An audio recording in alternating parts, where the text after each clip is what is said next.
Father of the nation Mahatma Gandhi. Father of the nation Mahatma Gandhi అని చెప్పి మనం ప్రతి చోట చూస్తూనే ఉంటాం.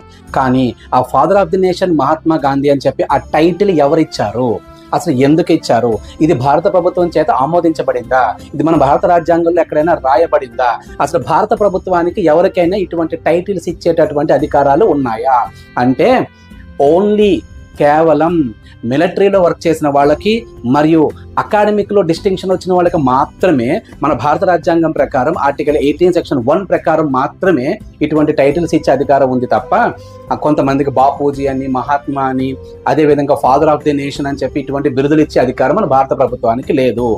మరి మొట్టమొదటిసారిగా మహాత్మా గాంధీని ఫాదర్ ఆఫ్ ది నేషన్ అని చెప్పి పిలిచింది ఎవరు, ఏ సందర్భంలో, ఎప్పుడు, ఎక్కడ పిలిచారు అంటే మన మహాత్మా గాంధీ గారిని ఫాదర్ ఆఫ్ ది నేషన్ అని చెప్పి మొట్టమొదటిసారిగా సంబోధించి పిలిచింది సుభాష్ చంద్రబోస్. తను ఒకసారి సింగపూర్లో ఉన్నప్పుడు తన రేడియోలో మాట్లాడుతూ ఫాదర్ ఆఫ్ ది నేషన్ 1944లో father of the nation Mahatma Gandhi అని చెప్పి తను మాట్లాడడం జరిగింది.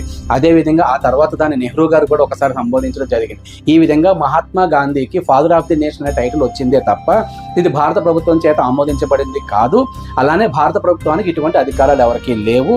కేవలం మిలిటరీ వాళ్ళకి మాత్రమే మరియు అకాడమిక్ ఇయర్స్లో డిస్టింక్షన్ వచ్చిన వాళ్ళకి మాత్రమే ఇటువంటి టైటిల్స్ ఇస్తారు అని చెప్పి మన భారత రాజ్యాంగంలో ఆర్టికల్ 18(1) ప్రకారం స్పష్టంగా తెలియజేశారు. అదేవిధంగా మన నేషనల్ లాంగ్వేజ్ హిందీ అని చెప్పి భారత రాజ్యాంగంలో ఉందా, ఉంటే ఏ ఆర్టికల్లో ఉందో ఈ కింది కామెంట్ సెక్షన్లో తెలియజేయండి. నేను మీ సత్య హ్యూమన్ రైట్స్ సైనింగ్ ఆఫ్.